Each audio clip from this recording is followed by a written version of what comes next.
اللہ رب العزت کی حمد و ثنا کے بعد کہ جو اپنی ذات کے اعتبار سے بھی یکتا ہے اور صفات کے اعتبار سے بھی یکتا ہے، اللہ کا کوئی شریک نہیں، وہی اس کائنات کا خالق اور معبود برحق ہے۔ اسی نے انسان کو اشرف المخلوقات بنایا اور ہم سب نے پلٹ کر اسی اللہ کے حضور پیش ہونا ہے۔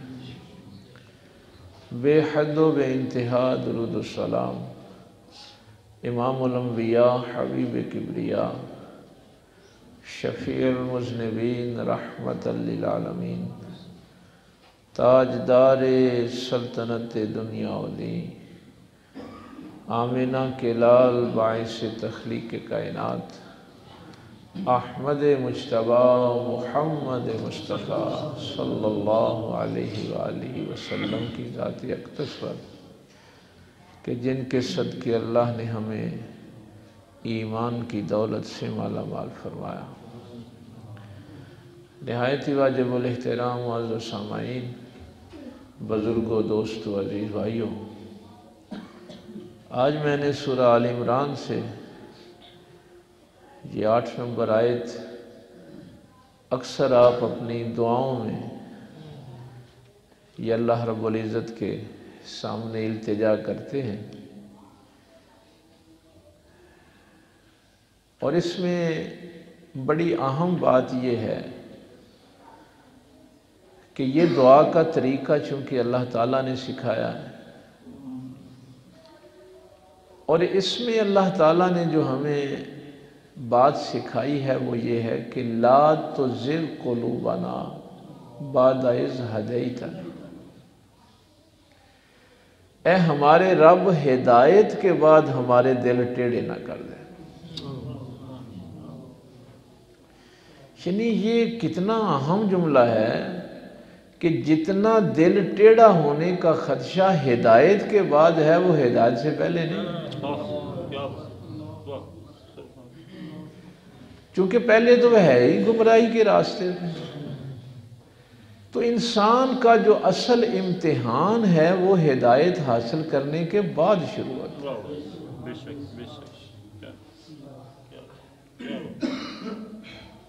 اچھا، یہ خزانہ جو ہوتا ہے نا ہدایت کا، اس کے میں نے شاید کسی موقع پہ یہ آپ سے عرض کیا تھا کہ سورہ فاتحہ میں بھی جب ہم یہ پڑھتے ہیں نا اہدنا الصراط المستقیم، تو اس کا ترجمہ یہ نہیں ہے کہ یا اللہ ہمیں سیدھے راستے پہ چلا، ہاں یہ نہیں ہے اس کا ترجمہ، چونکہ وہ سورہ دہر میں اللہ تعالیٰ بیان فرما چکا ہے اِنَّا هَدَيْنَاهُ السَّبِيلَ اِمَّا شَاكِرًا وَإِمَّا كَفُورًا۔ ہدایت تو اللہ نے تمہیں دے دی ہے، یہ اس کی ربوبیت کا، اس کی تربیت کا تقاضا تھا کہ وہ جس کو بھی بھیجے ہدایت دے کر بھیجے۔ اب تمہاری مرضی ہے کہ تم شکر کرتے ہو یا کفر کرتے ہو۔ تو جب ہم سورہ فاتحہ میں یہ دعا مانگتے ہیں اہدنا الصراط المستقیم، تو اس کا معنی بھی یہی ہے کہ یا اللہ وہ جو ہدایت تو نے ہمیں دی ہے اس پہ اب استقامت عطا کر، یعنی اس ہدایت سے اب میرے قدم ڈگمگائیں نا۔ تو یہاں بھی یہی بات ہے کہ یا اللہ ہدایت کے بعد میرے دل کو ٹیڑھا نہ کرنا، وَهَبْ لَنَا مِن لَّدُنْكَ رَحْمَةً۔ اور یہ جو ہب لنا ہے نا، بس اس کو میں سادہ زبان میں آپ کو عرض کر دوں، اپنی طرف سے رحمت انڈیل دے میرے اوپر، آپ کو تھوڑی بہت ہی رحمت نہیں، اس ہدایت قائم رہن واسطے منو تیری واہ واہ رحمت دی ضرورت ہے۔ یعنی یہ انتہائی عجز بھی ہے اس میں، اور اللہ تعالیٰ سے اس کی رحمت کی طلب بھی ہے۔ اِنَّكَ أَنْتَ الْوَهَّابُ، یہ وہاب اللہ کی صفت ہے۔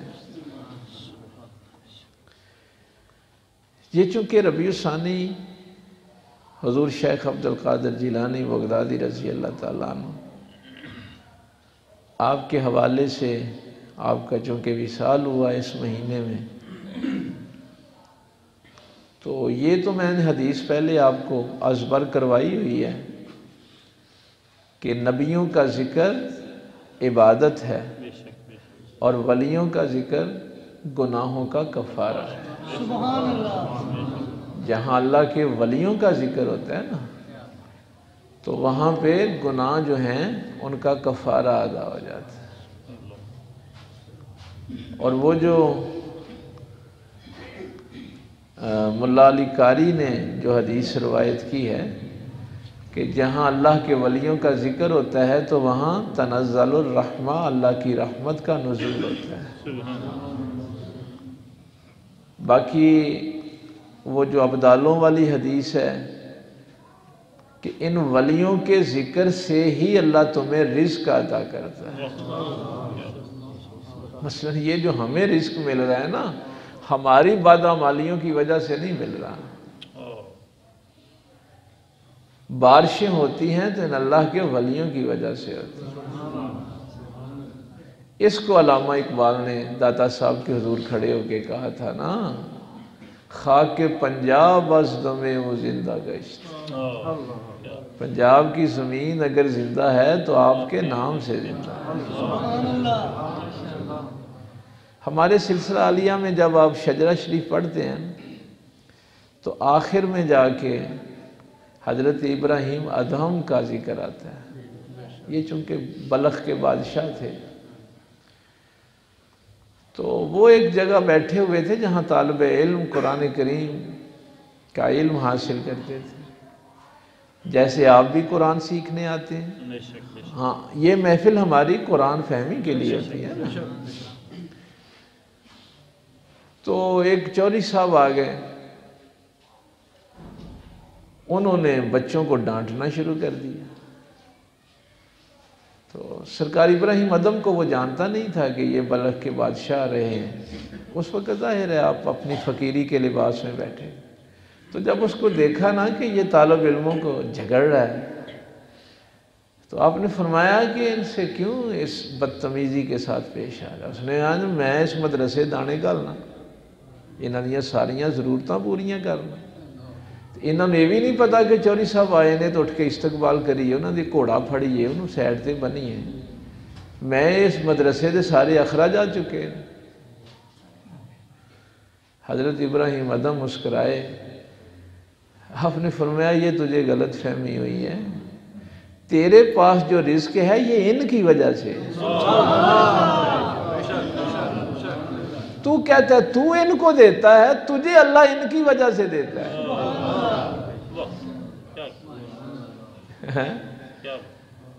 تو یہ بندے کو کسی ویلے پلیکھا لگ جائے میں دے ظاہر سرگی ویلے ستا ہونا، کراڑے مارنا ہونا، رزق تے انہاں دے صدقے میں سرگی ویلے چٹائی تے بیٹھ کے دے سامنے روندے ہوندے۔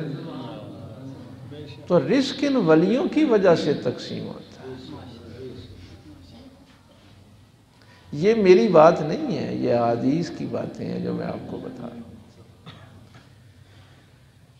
اب سلسلہ کوئی بھی ہو، تمام سلاسل کے ہمارے بزرگان دین کا یہی فیصلہ ہے کہ حضور شیخ عبد القادر جیلانی بغدادی محبوب سبحانی آپ ولیوں کے سردار ہیں۔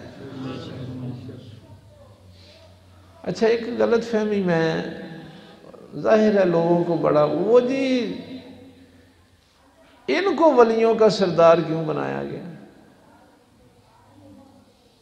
مثلاً ولی تو بڑے بڑے ہیں، ان کو ولیوں کا سردار، بھائی یہ جملہ کہنا کہ میرا ہر ولی کی گردن پہ قدم ہے، علی رقبت قدمی ھذا علی رقبت کل ولی اللہ، تو میں بڑا عاجزانہ ان سے کہا کرتا ہوں کہ جب تم یہ آیت پڑھ کے لوگوں پہ روب ڈال رہے ہوتے ہو کنتم خیر امت ہے، اب یہ کانا کا جو سیغہ ہے نا، یہ ماضی کا سیغہ ہے، کئی بے وقوف اس کا بھی ترجمہ کر دیتے ہیں تم بہترین امت ہو، لفظ ہے کون تم، تو کانا جو ہے نا یہ ماضی کا صیغہ ہے، یہ تھا کا صیغہ ہے، یہ ہے کا نہیں ہے۔ اللہ فرماتا ہے تم بہترین امت تھے،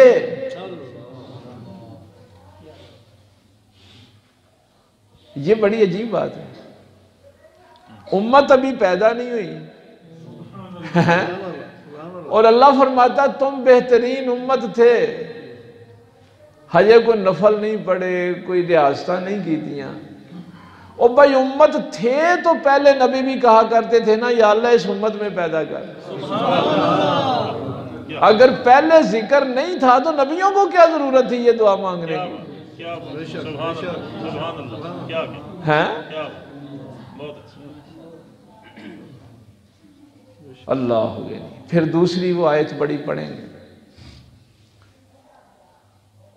یہ آیات کا حوالہ ظاہر ہے تاکہ آپ کے ذہن میں یہ چیز کلیئر ہو۔ محمد الرسول اللہ والذین معہ اشداء علی الکفار رحماء بینہم تراہم رکعا سجدا یبتغون فضلا من اللہ ورضوانا سیماہم فی وجوہہم من اثر السجود ذالک مثلہم فی التوراۃ والانجیل۔ اللہ فرماتا ہے کہ اس امت کی مثالیں، نبی پاک کے غلاموں کی مثالیں تو ہم نے تورات اور انجیل میں بھی بیان کی۔ تسی کوئی پیدا ہو کے بہترین امت نہیں بنے، اللہ نے تو انہوں پہلا ہی بہترین امت پیدا کی۔ تو اڈا ذکر پہلیاں کتاباں میں جو کی آیتاں اور بھی ہے لیکن دو آیتاں دے ذہن ہیں۔ کون تم خیر امت، تم بہترین امت تھے، یعنی پہلی امتوں میں بھی نبی تمہارا ذکر اچھے الفاظ میں کرتے۔ تو اس وقت میں نے کوئی باتیں ریاستیں کی تھی، ہم تو تھے ہی عالم ارواح میں، دنیا میں تو آئے ہی نہیں تھے، لیکن ان نبیوں کو بھی یہی بتایا گیا تھا تلک امت احمد، یہ امت بہترین امت اس لیے ہے کہ یہ میرے پیارے احمد کی امت ہے۔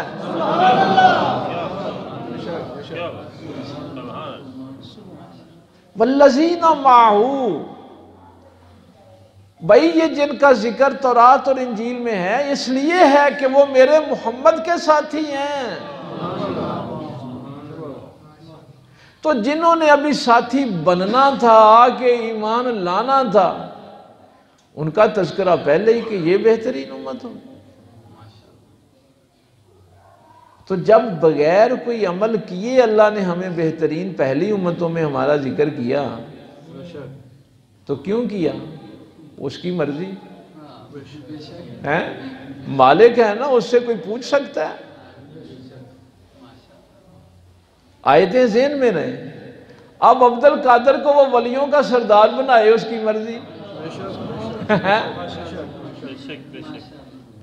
وہ بھائی کسی کی کیا مجال ہے وہ اللہ سے پوچھے؟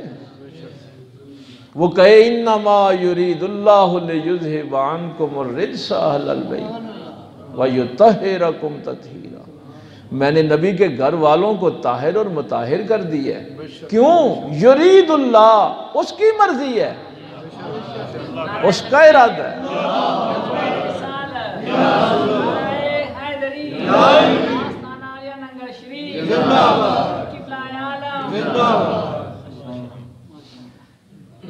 اب یہ جب آیات میرے سامنے ہوتی ہیں پھر مجھے وہ بخاری شریف کی جو حدیث ہے کہ اللہ تعالیٰ جب یہ حدیث قدسی ہے نا عاد علی ولی فقد آذنت کہ جو اللہ کے ولی سے عداوت رکھتا ہے نا وہ پھر اللہ کو لانے جنگ کرتا ہے۔ کیوں؟ اور اس کو ولی اللہ نے بنایا ہے نا، اس کو یہ درجہ اللہ نے دیا ہے نا، اس کی مرضی ہے۔ لیکن ایک چیز ذہن میں رکھنا، یہ چیز ختم نبوت کے حوالے سے ولایت پہ جو ایمان ہے نا وہ ختم نبوت کے لیے بڑا ضروری ہے۔ جو ولیوں کو مانتے ہیں وہ کبھی کسی جھوٹے نبی کو نہیں مان سکتے. ان کو پتا ہے کہ نبوت ختم ہو گئی، اب قیامت تک ولایت ہے. کبھی بھی پوری تاریخ میں جس کا ولایت کا عقیدہ صحیح ہے اس کا ختم نبوت کا عقیدہ بھی صحیح ہے. ختم نبوت پر ولایت نے اصل میں یہ ساری دیوار کھڑی کی ہے کہ ہمارا عقیدہ جو ہے وہ الحمدللہ کہ نبی پاک صلی اللہ علیہ وسلم پہ نبوت ختم ہو گئی. اب قیامت تک یہ سلسلہ دین کی تبلیغ کا ولایت کے ذریعے چلے گا. تو ولیوں کے ماننے والے کبھی بھی کسی جھوٹے نبی کو نہیں مانتے، وہ اپنے پیغمبر کے در پہ کھڑے. ولی جتنا جی چاہے بڑا ہو جائے فیض تو نبی سے ہی لینا ہے. نبی کے بغیر اس کی کوئی پہچان نہیں.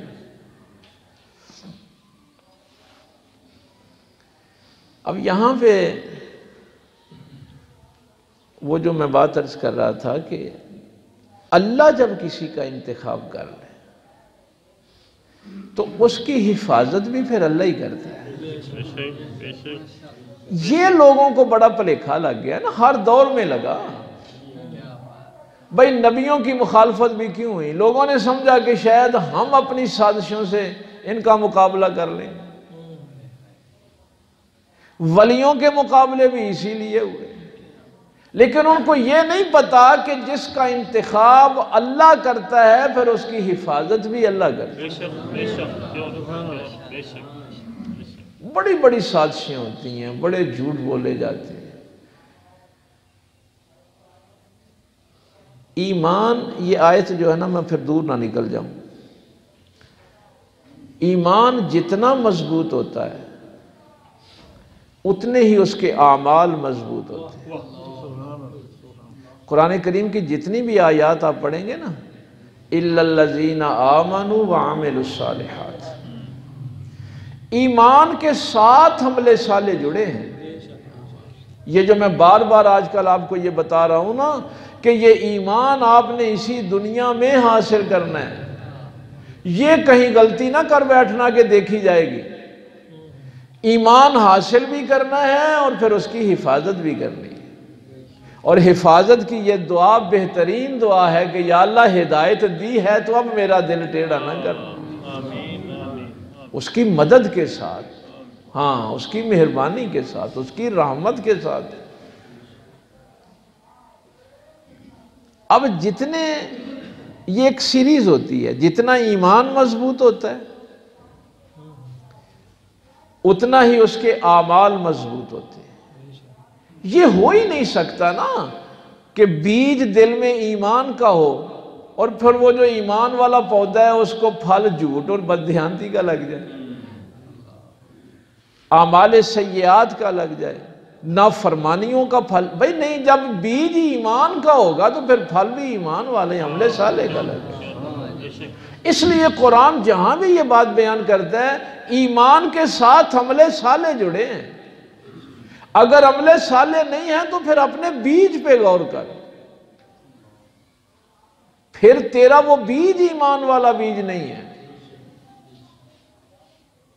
چونکہ قرآن کریم نے یہ بات واضح کر دی ہے کہ اگر بیج ایمان والا ہوگا تو عمل پھر صالح ہوگا، اعمال پھر برے نہیں ہو سکتے. جب آپ کے اعمال صالح ہوتے ہیں، خزانہ بھرا ہوا ہوتا ہے، تو پھر ابلیس کا حملہ بھی سب سے زیادہ ہوتا ہے.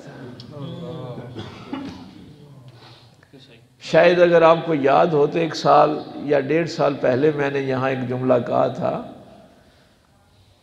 اور قرآن کریم فرقان حمید کے حوالے سے کہا تھا کہ ابلیس نے کیا کہا تھا؟ قَالَ فَبِمَا أَغْوَيْتَنِي لَأَقْعُدَنَّ لَهُمْ صِرَاطَكَ الْمُسْتَقِيمَ. ابلیس نے اللہ سے کہا تھا کہ یہ جو تیرا سیدھا راستہ ہے نا میں اس پہ بیٹھوں گا.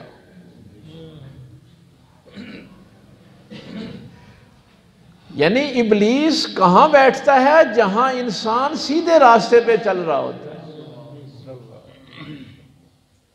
اور بھائی خزانہ اس نے لوٹنا ہے نا، تو جہاں عمل صالح کا خزانہ ہوگا وہاں ہی حملہ کرے گا، وہاں ہی لوٹے گا نا. یہ دعا اب ذہن میں، اس دعا سے آگے پیچھے نہیں ہٹنا. اب اس نے خزانہ لوٹنے آنا ہے، اور ہم نے جب اللہ سے کہنا ہے مولا کریم اب تو بچا لے اسے.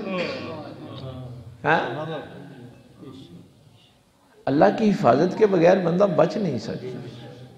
تو اس لیے میں نے یہ بات کہی تھی کہ ابلیس شراب خانوں میں نہیں بیٹھا ہوتا،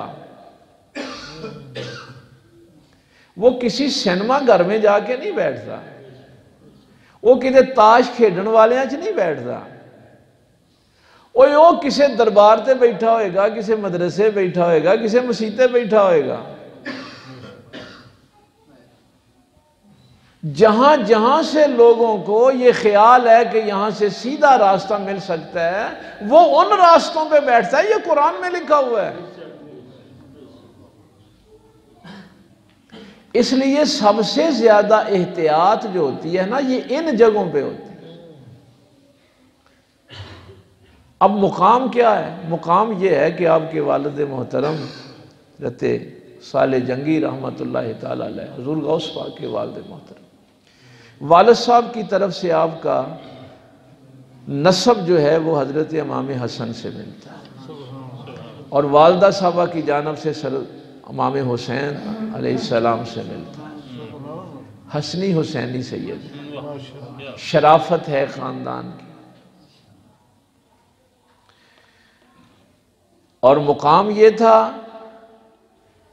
کہ آپ کے والد محترم کہتے ہیں کہ مجھے پاک پیغمبر صلی اللہ علیہ وسلم کی خواب میں زیارت ہوئی، اور نبی پاک صلی اللہ علیہ وسلم نے فرمایا کہ اللہ تعالیٰ تجھے ایک فرزند عطا کرے گا، اس کا ولیوں میں وہی مقام ہوگا جو میرا نبیوں میں ہے.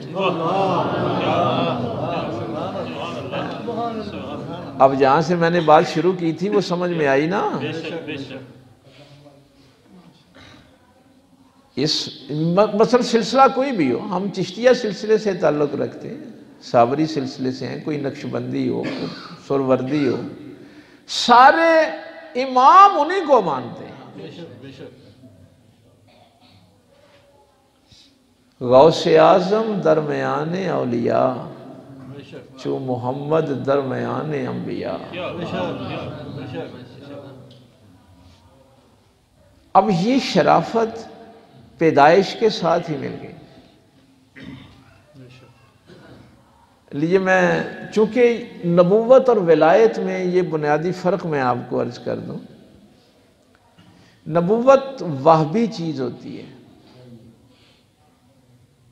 نبوت جو ہوتی ہے نا وہ وہبی چیز ہوتی ہے. مثلا کوئی بندہ عبادتیں کر کے نبی نہیں بن سکتا، وہ اللہ کا انتخاب ہوتا ہے فلاں بندے کو اللہ. لیکن ولایت میں کسب ضروری ہے، یہ کسبی چیز ہے، اس میں محنت ضروری ہے، مجاہدہ ضروری ہے، امتحان ضروری ہے، ابتلاء اور آزمائش ضروری ہے. لیکن طریقے دو ہیں ولایت میں، آزمائش کے، مجاہدے کے طریقے دو. کبھی تو اللہ تعالیٰ آزمائشوں کے بعد منصب دیتا ہے، کبھی منصب پہلے دیتا ہے، آزماتا بعد میں. اسی لیے سرکار غوث پاک فرماتے ہیں کہ جتنے حملے ابلیس نے میرے اوپر کیے نا کسی اور پہ نہیں کیے. بڑے بڑے جال بچھائے. فرماتے ہیں ایک دن تو ایسے ہوا کہ آ کے ہاتھ جوڑ کے بیٹھ گیا میرے سامنے، کہنے لگا میرے سارے شیطان جو ہے نا وہ عاجز آ گئے ہیں، تو قابو نہیں آ رہا. تو فرماتے ہیں میں نے پوچھا کہ تو اب کدھر آیا ہے؟ وہ کہنے لگا میں اب آپ کی نوکری کرنا چاہتا ہوں، آپ کی خدمت میں رہنا چاہتا ہوں. تو سرکار غوث پاک فرماتے ہیں میں نے اس سے کہا کیا سمجھتا ہے کہ میں تیری اس بات سے ٹریپ ہو جاؤں گا؟ میں ایک لمحے کے لیے بھی تجھ سے غافل نہیں ہوتا۔ تو مثلا ایسی باتیں کر کے کہ میں جناب خدمت گزاری دے جی نوکر تہاڈا بن کے، نا نا نا نا، میں ایک لمحے کے لیے بھی تجھ سے غافل نہیں ہوتا۔ فرماتے ہیں یہ جملہ میں نے کہنا تھا تو غیب سے پھر ایک ہاتھ نمودار ہوا جو اس کے سر پہ پڑا اور وہ دھواں بن کے بکھر گیا۔ یعنی کبھی کوئی شیطان آ کے آپ سے کہے نا کہ میں نے تابع فرمانی کرنی ہے تو غافل نہیں ہونا۔ تو وہ یہ بات یاد رکھیں، ولی یا تو مجاہدہ پہلے کروایا جاتا ہے اور بعد میں اس کے منصب کا اعلان ہوتا ہے، یا پھر منصب پہلے دیا جاتا ہے اور مجاہدہ بعد میں کروایا جاتا ہے۔ یہ کہنے کی بات ہے نا، ذرا کو کر کے تو دیکھے۔ 40 سال عشاء کے وضو سے تہجد کی نماز پڑھنی، کو کر کے تو دیکھے یہ مجاہدہ۔ ایسے یہ بڑے بڑے منصب نہیں ہوتے۔ تو اب وقت چونکہ تھوڑا ہے، میں ایک مثال آپ کو دیتا ہوں کہ اعلان پہلے منصب کا کر دیا جاتا ہے اور مجاہدہ بعد میں کروایا جاتا ہے، آزمائش میں بعد میں ڈالا جاتا ہے۔ یہ سب سے بڑی مثال کربلا والوں کی ہے۔ سرکار امام حسین کو جنت کی سرداری کا منصب کربلا کے بعد نہیں ملا، منصب ان کو پیدائش کے وقت ہی دے دیا گیا تھا، لیکن آزمایا بعد میں گیا۔ غوث پاک سرکار بھی چونکہ اسی اولاد میں سے تھے تو منصب پیدائش کے وقت ہی دے دیا گیا، آزمایا بعد میں گیا۔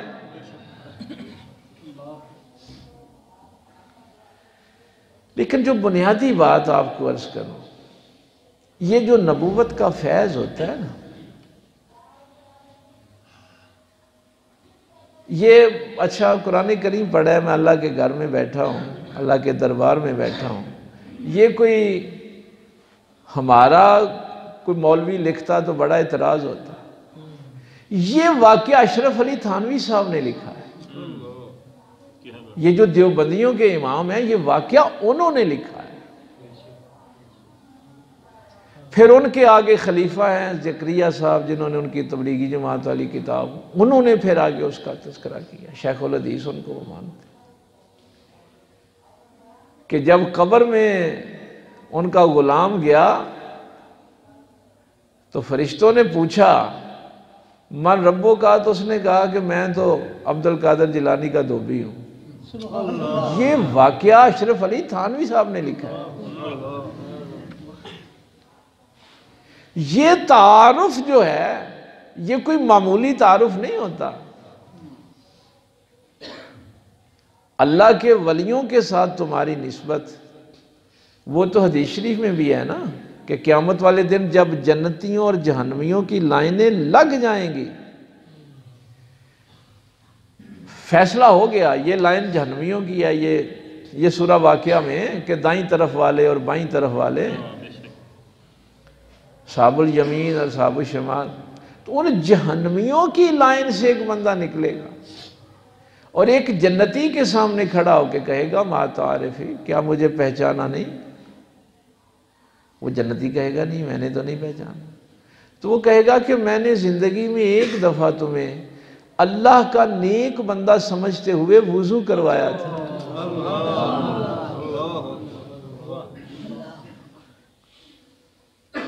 یعنی یہ جملہ وہ جہنمی اس جنتی سے کہے گا کہ میں نے تجھے اللہ کا نیک بندہ سمجھتے ہوئے، کہ تو اللہ کا بندہ ہے تو میں نے نیک بندہ سمجھتے ہوئے وضو کروایا تھا۔ پھر حدیث شریف میں آتا ہے کہ وہ جنتی جو ہے وہ اللہ کی بارگاہ میں عرض کرے گا کہ مولا اس نے میری عزت تو نہیں کی تھی، تیری کی تھی، تیرا بندہ سمجھ کے وضو کروایا تھا۔ جیسے میرے حضرت صاحب قبلہ رحمۃ اللہ تعالی علیہ فرمایا کرتے تھے، بیٹا اگر کوئی دم کروانے آ جائے تو دم کر کے، ظاہر ہے ہم نے تو پڑھنا بھی قرآن ہی ہوتا ہے، لیکن اس کے باوجود پھر یہ آخر میں ضرور کہنا ہے کہ مولا اگر اس بندے کو بھیجا ہے تو اس کو شفا بھی دے.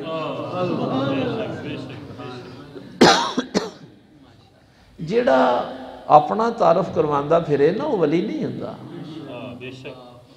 ولی کا کام یہ ہوتا ہے کہ وہ اپنے اللہ کا تعارف کرے، اپنے سونے محبوب صلی اللہ علیہ وسلم کا تعارف کرے. تو اشرف علی تھانوی صاحب کہتے ہیں کہ فرشتوں نے اللہ کی بارگاہ میں عرض کی کہ مولا کریم یہ تو ہر سوال میں یہی کہتا ہے کہ میں حضور غوث پاک کا دھوبی ہوں.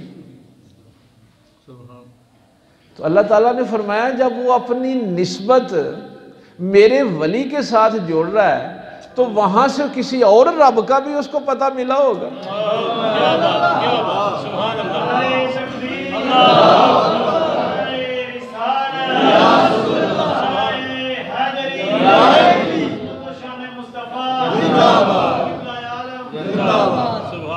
او بھائی میرے عبد القادر نے اس کو کسی اور رب کا بھی پتہ بتایا.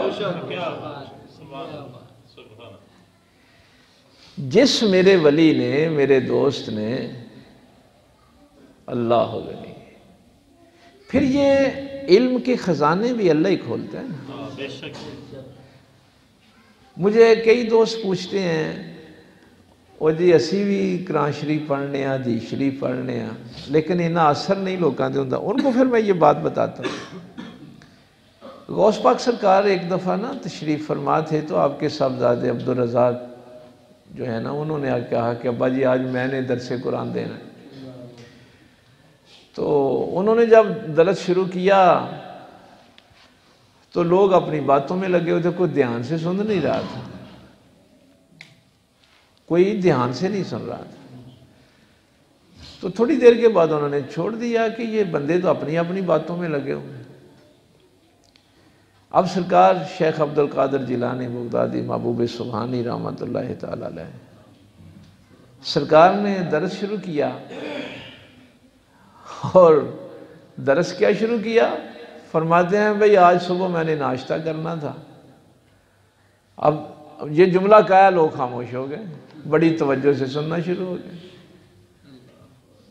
بھئی گھر میں کوئی سالن وغیرہ نہیں تھا تو میں نے صفدرزا کی والدہ سے کہا کہ کوئی انڈا لے لو وہ بنا لو، اور لوگ یہاں بڑے انہماک سے گفتگو سن رہے ہیں. تو صاحبزادے نے پوچھا کہ مثلاً آپ یہ عام سی بات کر رہے تھے، لوگ بڑے دھیان سے سن رہے تھے، اور میں بڑی علمی بات کر رہا تھا اور لوگ میری سن نہیں رہے تھے. تو سرکار نے فرمایا کہ تو اس لیے کر رہا تھا کہ لوگ تیری تعریف کریں، تو میں تو ناشتہ بھی کرتا ہوں تو اس کے لیے کرتا ہوں کہ یا اللہ اس کھانے سے جو مجھے طاقت ملے وہ تیری نوکری میں صرف.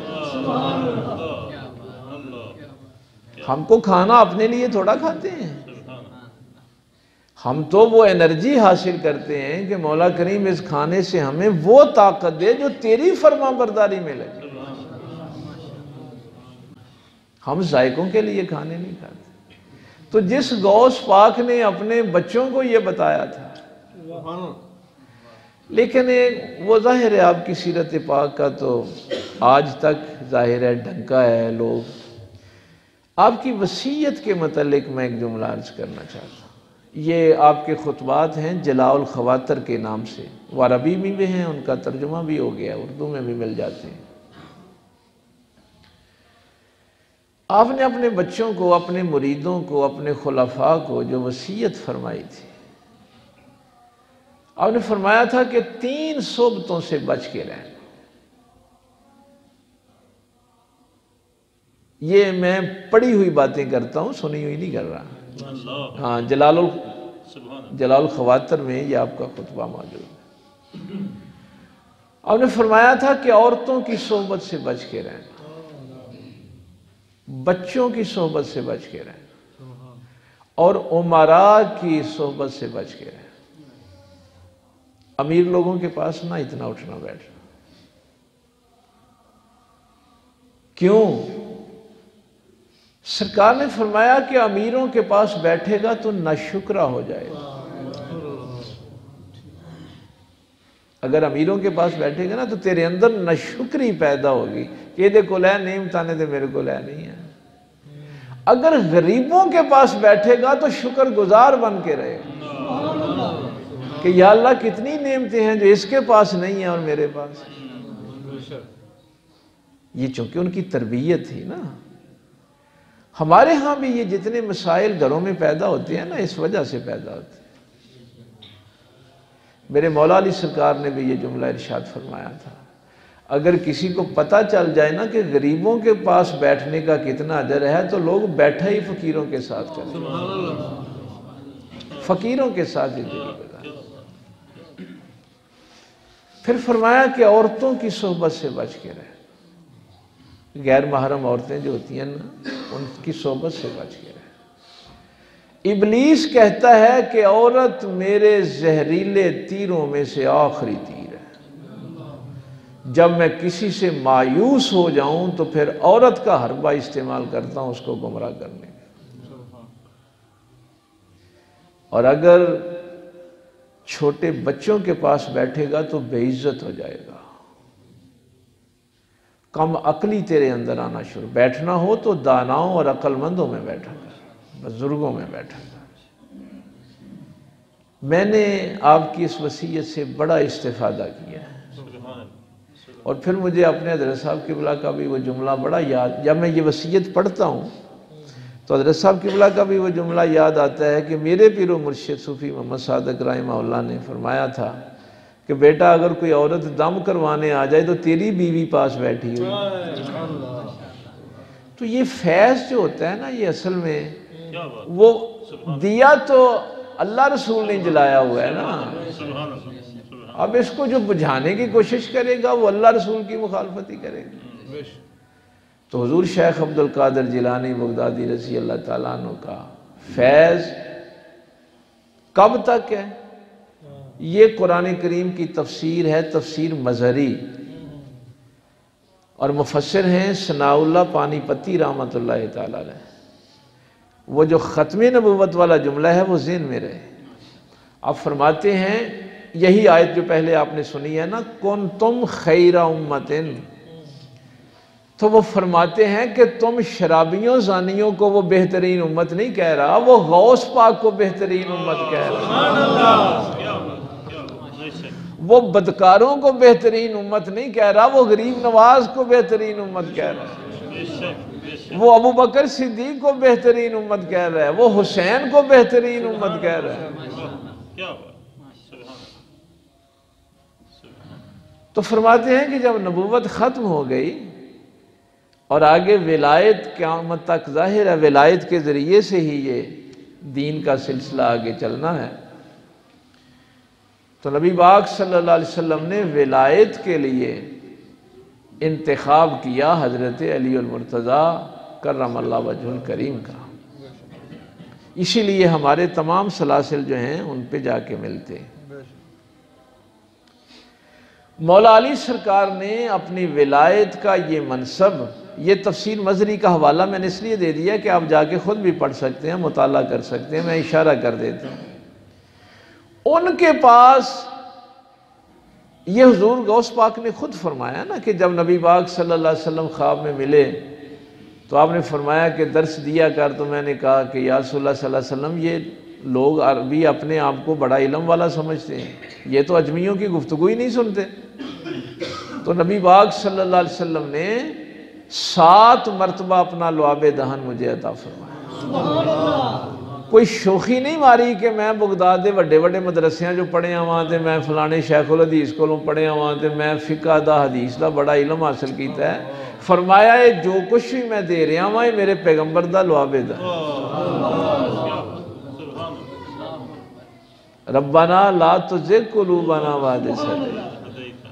ہاں ہدایت کے بعد دھیان ادھر ہی رہے، اللہ رسول کی طرف رہے. پھر مولا علی سرکار ملے تو انہوں نے 6 مرتبہ اپنا لعاب دہن عطا. تو میں نے پوچھا کہ سرکار 6 مرتبہ آپ نے فرمایا کہ ہاں میں پاک پیغمبر کی برابری نہیں کر سکتا. تو مولا علی سرکار نے پھر یہ منصب آگے حضور شیخ عبد القادر جیلانی کو عطا فرمایا. اب ان کے پاس یہ منصب اس وقت تک ہے جب تک ظہور امام مہدی نہیں ہو جاتا.